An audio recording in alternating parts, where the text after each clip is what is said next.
Nous avons un partenariat avec Le 1 Hebdo et aujourd'hui, on va s'intéresser à l'Amérique. À quoi l'Amérique est-elle en train de jouer? C'est la question à $1 million. On va tenter d'y répondre ici même sur France Info. La guerre en Ukraine a remis l'Amérique sur le devant de la scène internationale et on va questionner ce soir sa stratégie dans ce conflit, mais aussi bien plus largement ses objectifs de politique internationale. Et tout cela, on va en parler avec nos invités qui sont en train de s'installer sur ce plateau. Il y a Annick Cizel, que vous allez voir dans un instant. Elle est enseignante, chercheuse spécialiste de politique étrangère américaine à l'université Sorbonne Nouvelle.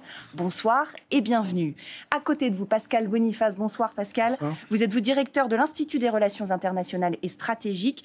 Et Marc Julienne est avec nous, connecté en direct dans le 18-20, chercheur, responsable des activités Chine-Centrasie de l'Institut français des relations internationales. Et évidemment, on parle de tout cela avec notre compère Julien Bisson, qui est là sur ce plateau, rédacteur en chef du 1 Hebdo. Bonsoir Julien. Bonsoir Lucie. Alors, on va commencer, si vous le voulez bien, avec quelque chose qui a été écrit dans le New York Times. C'était à la fin du mois de mai. C'est le président américain qui a écrit une tribune et qui dit notamment ceci. « Il est dans notre intérêt national vital de garantir une Europe pacifique et stable et de faire comprendre que la force ne fait pas le droit. » Annick Cizel, pourquoi est-ce que c'est tant dans l'intérêt des États-Unis que l'Europe soit pacifiée? Qu'est-ce que ça leur apporte finalement? Ils ne sont pas non plus tout près. Alors c'est le grand retour effectivement des États-Unis en Europe. On se souvient que 18 mois auparavant, Donald Trump voulait retirer l'ensemble des troupes américaines d'Allemagne. Et non seulement elles ne sont pas parties, mais elles sont même renforcées et sont aujourd'hui le pivot de toute l'aide logistique, militaire, économique, humanitaire à l'Ukraine. Donc véritablement c'est un réinvestissement, et j'utilise le terme volontairement évidemment, un réinvestissement des États-Unis en Europe. En Europe et au cœur de cette Europe orientale, de cette Europe qui est aux frontières finalement de cette plaque eurasiatique, ce confluent entre l'Europe et l'Asie. On n'est pas dans les États-Unis, on tourne le dos à la Chine, on est dans une complémentation par ce retour en Europe d'une politique globale, d'une politique de remodelage, de réorganisation de l'ordre international, parce que pour les États-Unis, la Russie comme la Chine, mais la Russie est passée finalement en premier du fait de son invasion de l'Ukraine, sont des disrupteurs, comme on dit là-bas, sont les deux puissances révisionnistes dans le sens américain du terme, qui sont en train de réviser l'ordre international de cette paix à l'américaine de 1945, qui a accompagné l'Europe pendant ces 75 ans de longue paix pour le continent européen, et c'est cette bascule qui est en train de s'effectuer sous nos yeux par la volonté de Vladimir Poutine. Et les États-Unis reviennent en Europe une nouvelle fois pour tenter de stabiliser l'ordre mondial. Alors Pascal Boniface, on a parlé de réinvestissement, en l'occurrence ces réinvestissements y compris financiers. C'est plus de 50 milliards de dollars depuis le début du conflit qui ont été investis par Joe Biden pour aider l'Ukraine. Est-ce qu'on peut comprendre quels sont ses objectifs avec un tel investissement militaire, d'armement? Est-ce qu'on peut comprendre quels sont ses objectifs réels en Ukraine? Il y a un objectif par rapport à Poutine et un par rapport à l'Europe. Par rapport à Poutine, c'est dire qu'il n'aura pas raison, qu'il va perdre la guerre qu'il a lancée et qu'effectivement les États-Unis restent les maîtres de la sécurité européenne. Et par rapport aux pays européens, la hauteur de cet investissement, c'est pour rassurer les Européens et pour rassurer en fait le monde entier sur la crédibilité de la garantie américaine, qui était hautement mise en cause d'une part avec l'épisode Trump, comme vous l'avez rappelé, et puis ensuite après le 15 août avec la débâcle de Kaboul. Même s'il était normal de quitter l'Afghanistan, les conditions du départ n'ont pas beaucoup rassuré ceux qui comptent sur la garantie américaine pour leur sécurité. Et donc là, par rapport aux défis immenses que Poutine lance en faisant une guerre au sein de l'Europe, les États-Unis veulent montrer qu'ils sont présents, qu'ils sont les maîtres de la sécurité européenne et qu'eux seuls peuvent garantir la sécurité d'un pays, même si, en réalité, ils n'ont pas empêché cette guerre. Mais en tout cas, ils répondent à une demande. Il y a une très forte demande des États-Unis de la part de tous les pays européens, à tel point d'ailleurs que la Suède, la Finlande, qui pendant toute la guerre froide se sont mis à mi-chemin entre Moscou et Washington, même y compris à l'époque de Staline quand même, eh bien là, choisissent les États-Unis parce qu'ils pensent que seule l'appartenance à l'OTAN et donc la signature américaine peut assurer leur sécurité contre la menace russe. C'est intéressant parce qu'il y a aussi d'autres pays qui ont décidé de ne pas s'aligner, plutôt des pays du Sud dans la confrontation Russie-Occident. Annick Cizel, est-ce que ça a pu être pris comme un affront par les États-Unis qui se sont toujours vus finalement comme le gendarme du monde et les garants de la paix ? Alors c'est vrai que pour l'administration Biden, qui a proclamé, c'était son programme de politique étrangère, qu'il allait restaurer le leadership des États-Unis dans le monde, ce non-alignement, ce désalignement, ce refus d'alignement, le terme est utilisé par le secrétaire d'État Anthony Blinken dans son grand discours programmatique sur la Chine du mois dernier. Il parle d'investissement, d'alignement et de concurrence et compétition avec la Chine. Le terme en anglais a les deux sens. Et donc cet alignement qui est demandé par les États-Unis, un alignement... Alors il est toujours difficile de traduire certains termes qui sont tellement connotés culturellement, des like-minded nations, de ces pays qui pensent comme les États-Unis, comprenez, qui pensent démocratie, qui pensent libre-échange, qui pensent intégration selon des principes de droit international. C'est fondamental, c'est évidemment à rebours de ceci que Vladimir Poutine a envahi l'Ukraine. Et ces pays qui pensent comme les États-Unis sont donc appelés à rejoindre, au-delà du sommet pour la démocratie que nous avons connu début décembre, les 9 et 10 décembre derniers, sont appelés à rejoindre cette dissuasion intégrée. Je mets des petits guillemets à nouveau parce que je cite les textes de cadrage américains. Dissuasion intégrée avec les alliés, les partenaires et somme toute tous ceux qui sont prêts à rejoindre les États-Unis. Or, comme vous le soulignez très bien, y compris aux Nations Unies, on a vu des pays comme le Sénégal refuser de voter avec l'Occident. On a vu Macky Sall, le président sénégalais qui est actuellement président de l'Union africaine, aller rencontrer Poutine et prouver aux États-Unis que nous ne sommes plus au XXe siècle, que si guerre froide il y avait, le monde a changé et qu'aujourd'hui, des puissances régionales, africaines notamment, la Turquie joue le même jeu dans son confluent eurasiatique, que d'autres puissances peuvent aussi être des puissances médiatrices et que les États-Unis ne sont pas seuls maîtres du jeu diplomatique, pour le coup, actuellement. Est-ce que ça veut dire, Pascal Boniface, que l'Occident peut être marginalisé finalement si on est opposé à la Russie, à la Chine, et puis quand le reste du monde ne nous soutient pas forcément ? Ça fait déjà quand même assez longtemps que l'Occident ne domine plus le monde, que le monopole de la puissance qu'il a exercé pendant presque 5 siècles s'est effrité au profit des émergents. L'Occident reste puissant, mais il n'a plus le monopole de la puissance. Et effectivement, tous les signaux qui ont été envoyés, y compris d'Afrique, de pays très fidèles à la France, y compris d'Amérique latine, de pays très fidèles aux États-Unis, comme la Colombie, c'est de dire ça ne nous regarde pas. C'est une guerre entre vous, occidentaux, finalement, enfin, pays du Nord, et nous en subissons les conséquences. Et c'est aussi le signal de dire aux États-Unis, écoutez, quand c'est vous qui lancez une guerre, il n'y a pas de sanctions, donc ne nous demandez pas de prendre des sanctions qui vont nous pénaliser, puisque ceux qui prennent les sanctions sont pénalisés. Et donc, il y a à la fois un Occident très uni, peut-être jamais uni comme il l'est aujourd'hui, parce que ça fait longtemps que l'Occident n'a pas été aussi uni, et sous, l'impérium américain. Et en même temps, il y a le reste qui disent non, nous, ce n'est pas nous, c'est The West versus The Rest, finalement. Et là, il y a une carte qui est très parlante, c'est les pays qui ont condamné l'agression russe sont très nombreux. Il n'y a que 5 qui ont refusé et une trentaine qui sont abstenus. Les pays qui ont pris des sanctions contre la Russie, ce sont uniquement et seulement les pays occidentaux et leurs alliés traditionnels qui sont stratégiquement occidentaux, Corée du Sud, Japon, Australie, Nouvelle-Zélande. Mais est-ce que ça veut dire finalement, Pascal Boniface, que tout le monde change, mais pas l'Occident et les États-Unis? Est-ce qu'on est finalement les seuls avec les États-Unis à rester dans la même stratégie, la même dynamique, les États-Unis parfois un peu interventionnistes, si on peut le dire comme ça, alors que les autres pays qui jusque-là étaient un peu à leur botte, finalement, ont décidé, eux, de faire différemment cette fois-ci? Oui, il est parfois ironique de voir que les États-Unis condamnent l'usage de la force. Et il y a cette fameuse bévue de George Bush qui dit cette guerre scandaleuse lancée sans raison contre contre l'Ukraine. Bon, dans le passé, quand même, ils n'ont pas... Et alors, il y a une absence de remise en cause de l'Occident. L'Occident, où certains responsables occidentaux ne se sont pas rendus compte qu'ils ne dominaient plus le monde et qu'on ne peut pas confondre communauté occidentale et communauté internationale. Que l'Occident est la partie d'un tout, mais qu'il n'est plus le tout comme auparavant. Et c'est vrai que maintenant, il ne suffit pas de prendre une décision et les autres ne s'alignent pas. Alors, est-ce qu'on peut parler du retour du tiers-monde? Non, parce que ce n'est plus le tiers-monde.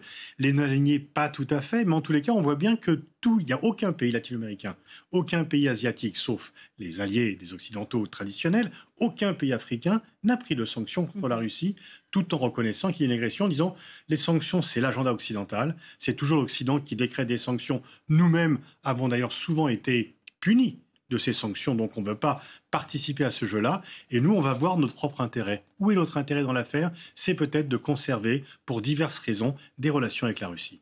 Alors parlons d'un autre pays, la Chine. Depuis le début de la guerre en Ukraine, on a souvent dit que la Chine observait ce qu'il se passait de près. La Chine qui aimerait reprendre Taïwan sous son giron. Alors avant de parler spécifiquement de cette question, regardons quel était l'état de leurs relations en 2018, avant même le début du conflit ukrainien. La menace chinoise était forte. C'est un sujet de Clément Le Goff. Taïwan dans le viseur de Pékin. Xi Jinping suspecte l'île de vouloir proclamer son indépendance. Lors d'une déclaration martiale, le président chinois menace. Tous les actes et tous les stratagèmes visant à séparer la Chine sont voués à l'échec et s'exposeront à la condamnation populaire et à la punition de l'histoire. 3000 députés applaudissent. L'île rebelle est prévenue. Au sud de la Chine continentale, Taïwan et sa capitale Taipei. Une île de 23,5 millions d'habitants séparée de la Chine depuis 1949. Taïwan a son propre drapeau, sa monnaie, ses lois. Mais l'Empire du Milieu considère que l'île lui appartient. Et depuis 2 ans, cette femme, la présidente Tsai Ing-wen, défie Pékin. Elle s'est rapprochée des États-Unis et mène des exercices militaires comme ici, la simulation d'une invasion chinoise. Le président Xi Jinping, lui, montre ses muscles régulièrement et notamment son nouveau porte-avions jusque dans le détroit de Taïwan. Cette fois, ce ne sont que des mots, mais les tensions sont à nouveau montées d'un cran. Marc Julienne, vous avez entendu comme nous la situation qui était celle de la Chine et de Taïwan en 2018. On est aujourd'hui en 2022 avec en plus le conflit ukrainien. Est-ce que vous diriez que ce conflit a aggravé la situation ou l'a diminué ou on est dans un statu quo par rapport à 2018 ? Alors, on n'est pas dans un statu quo, mais je ne pense pas que la guerre en Ukraine ait aggravé la situation. Le fait est qu'on est depuis au moins 2019-2020 dans une escalade, qu'elle soit politique, idéologique, entre les États-Unis et la Chine. Et Taïwan, la pression militaire idéologique contre Taïwan est très très forte et s'accélère. De l'autre côté, les États-Unis s'alignent et aussi renforcent leur soutien à Taïwan, leur relation et leur coopération avec Taïwan. La guerre en Ukraine, en revanche, a vraiment mis en lumière, peut-être a fait prendre conscience à de nombreux observateurs que la guerre est possible, que la guerre est de retour en Europe. Et finalement, on a peut-être pris avec beaucoup plus de sérieux la situation, les tensions dans le détroit de Taïwan qui sont extrêmement fortes. Et le reportage que vous avez montré de 2018 le montre très bien. Il faut voir qu'en 2022, la situation est beaucoup plus accentuée que cela. Annick Cizel, en venant directement en aide à l'Ukraine face à l'invasion russe, est-ce que c'est finalement un message envoyé à la Chine au sujet de Taïwan de la part des États-Unis ? Absolument.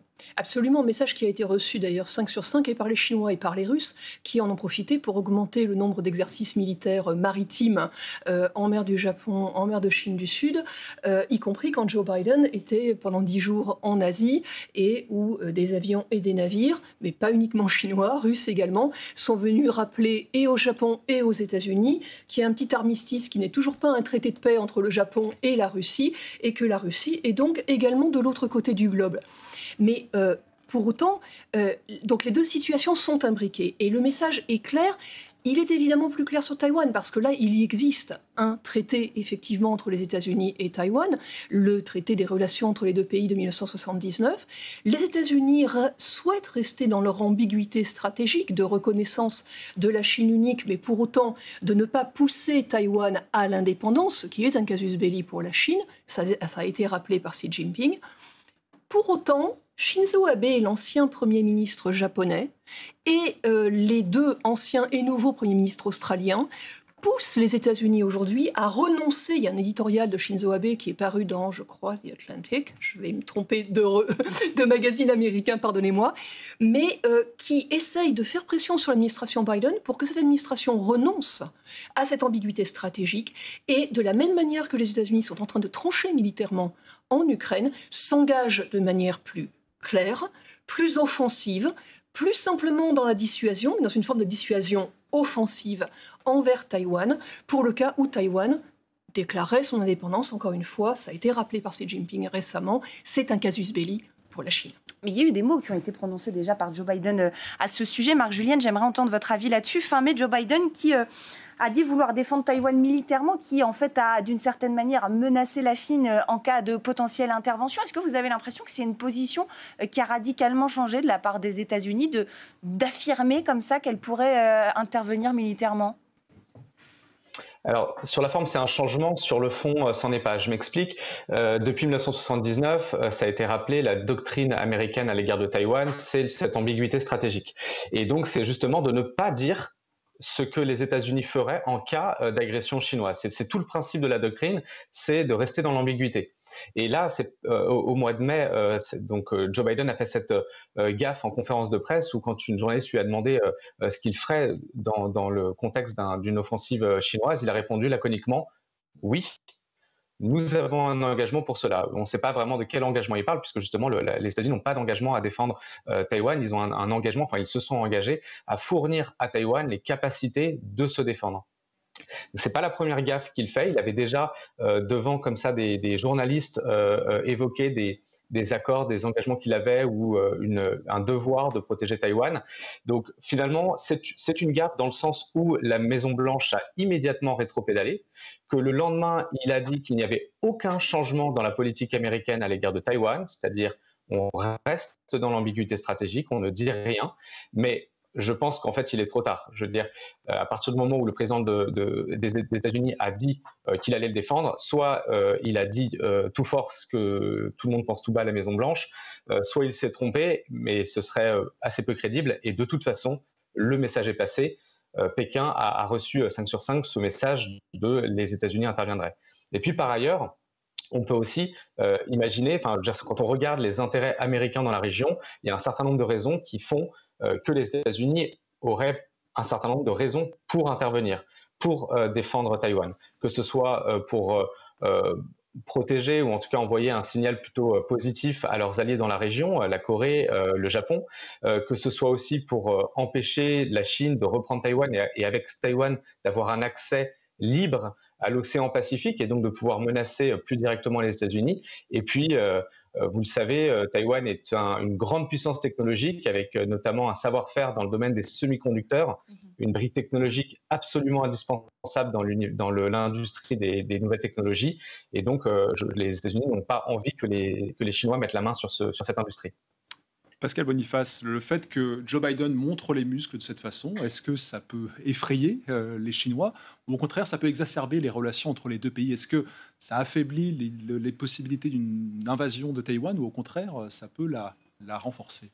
Alors, disons que pour l'Ukraine, c'était simple. Joe Biden a dit à l'avance qu'il ne ferait rien militairement, qu'il ne ferait pas la guerre. Donc, Poutine a dû se sentir des ailes. Et puis ensuite, il y a une deuxième réaction qui est on ne fait rien, mais on n'envoie pas un soldat, mais on envoie beaucoup de matériel. Et que c'est finalement assez piégeux pour les Russes. Pour Taïwan, effectivement, il y a cette gaffe dont on ne sait pas si elle est calculée ou pas. Apparemment non, mais ça ajoute de l'ambiguïté à l'ambiguïté. Et c'est une situation différente parce que, autant pour l'Ukraine, les Américains annonçaient à l'avance que quoi que fassent les Russes, ils ne feraient rien. Là, les Chinois ne savent pas, avec ou sans la déclaration de Biden, ils ne savent pas si les Américains s'engageront auprès de Taïwan ou s'ils iront. Il y a un débat. Aux États-Unis, certains disent « mais Taïwan ne fait pas partie de nos intérêts vitaux ». On peut penser que l'agression russe de l'Ukraine est venue redonner une importance supplémentaire à Taïwan, avec le besoin de protéger cette île par principe et pour juste montrer, comme on l'a montré à la Russie, montrer à la Chine qu'elle n'a pas les mains libres. Et c'est toute la crédibilité stratégique. C'est ça le débat. Est-ce que c'est la crédibilité stratégique des États-Unis qui est en cause? S'ils ne font rien pour Taïwan, ils sont finis comme puissance, ou ils s'affaibliront encore plus s'ils interviennent? Mais en fait, la clé, elle est dans la non-déclaration d'indépendance de Taïwan. Et les dirigeants taïwanais, y compris indépendantistes, sont assez malins et savent qu'ils jouissent d'une indépendance de fait tant qu'ils ne déclarent pas cette indépendance en droit. Parce que là, ça serait effectivement le feu vert donné, enfin le signal pris par Pékin pour commencer la guerre. Et pour l'instant, c'est un statu quo qui satisfait tout le monde. Les Chinois pensent que la réunification va venir. Ils peuvent attendre 2049 pour le 100e anniversaire de la prise du pouvoir par le Parti communiste. Et les Taïwanais sont indépendants. Petite différence militaire quand même, c'est qu'il n'y a pas de frontière terrestre. entre Taïwan et la Chine. Il y a quand même 100 km à franchir. Et ce n'est pas aussi facile que cela militairement. Les Chinois qui voudraient envahir Taïwan seraient en difficulté le temps de la traverser. Tout ça, ça se décide évidemment au sommet des États, tout ce dont on parle depuis tout à l'heure. Mais j'aimerais un instant qu'on s'intéresse à ce que pensent les Américains, et notamment sur cette question de Taïwan et de la Chine. Il y a une étude qui a été faite en 2020 et qui montrait qu'une action des États-Unis à Taïwan, si la Chine engage une invasion, eh bien, elle serait soutenue, cette action américaine à Taïwan, par 85% des élus républicains, mais seulement 43% de leurs électeurs. Et du côté démocrate, 63% des élus la soutiendraient contre 40% de leurs électeurs. On voit bien qu'il y a une différence entre ceux qui décident ou sont amenés à, en tout cas, donner leur avis pour ces décisions-là et ceux qui les ont élus. Est-ce qu'aujourd'hui, Annick Cizell, vous considérez que effectivement, les Américains ne sont pas totalement d'accord avec la politique internationale des États-Unis? J'ai envie de dire qu'ils ne l'ont jamais été, ni pendant la Première Guerre mondiale, ni pendant la Seconde, ni pendant l'intégralité de la guerre froide. Le peuple américain, essentiellement, est isolationniste. Alors c'est vrai qu'au niveau de la représentation partisane, nous avons côté républicain le trumpisme, indépendamment de Donald Trump, le trumpisme a donné une voix à cet isolationnisme, à ce nationalisme de repli sur l'Amérique, qui est une tendance longue dans l'histoire des États-Unis, mais qui, dans le même temps, a trouvé aussi sa raison d'être dans ces deux guerres éternelles qu'ont été la guerre en Irak et la guerre en Afghanistan. Et à un moment où le Sénat américain, sous l'impulsion des démocrates, était en train d'abolir les autorisations d'usage de la force militaire, c'est-à-dire l'autorisation par l'exécutif directement, sans avoir l'aval du Parlement, du Congrès, sans avoir d'aval législatif, d'entrer en guerre. Et cette autorisation d'usage de la force militaire qui avait permis, après le 11 septembre, d'entrer immédiatement en guerre dès le mois d'octobre en Afghanistan, et que George Bush avait manipulé un petit peu en Irak, de manière à pouvoir y entrer en guerre également sans l'aval sans trop d'opposition partisane. À un moment, le Sénat américain allait consacrer la fin des guerres américaines. Et donc, entendre cette poussée isolationniste, côté républicain, c'est une évidence, c'est le trumpisme, et côté démocrate également, sur l'aile gauche, sur l'aile de Bernie Sanders, d'Elizabeth Warren, sur l'aile gauche du parti démocrate, où on ne veut plus de ces guerres, entre guillemets, impérialistes, pour l'aile gauche du parti démocrate. Et au moment où le Sénat allait abroger ces guerres, Vladimir Poutine, ou cette autorisation directe, spéciale, exceptionnelle, Vladimir Poutine vient de renverser la table aux États-Unis aussi, et de remettre au cœur des enjeux politiques des élections de mi-mandat du mois de novembre et évidemment de la prochaine présidentielle, ce rapport de force entre isolationnistes et soutien patriotique aux intérêts, à l'intérêt national des États-Unis, mais encore faut-il définir l'intérêt national des États-Unis en dehors de leurs frontières. Merci infiniment à tous les trois de nous avoir aidés à comprendre ce qui se passait dans la tête des États-Unis, celle de Joe Biden notamment en ce moment, sur les questions de politique internationale. On voit bien qu'il y a une nouvelle stratégie qui est en place depuis déjà quelques années par rapport à la Chine. Et on voit aussi, on vient de l'entendre à l'instant, que les Américains ne sont pas forcément en totale adéquation, on va dire, avec les décisions qui sont prises au plus haut sommet de l'État. Annick Cizell, Pascal Boniface, Marc Julienne, merci infiniment. Et merci Julien, on se retrouve évidemment la semaine prochaine. À la semaine prochaine, Lucie.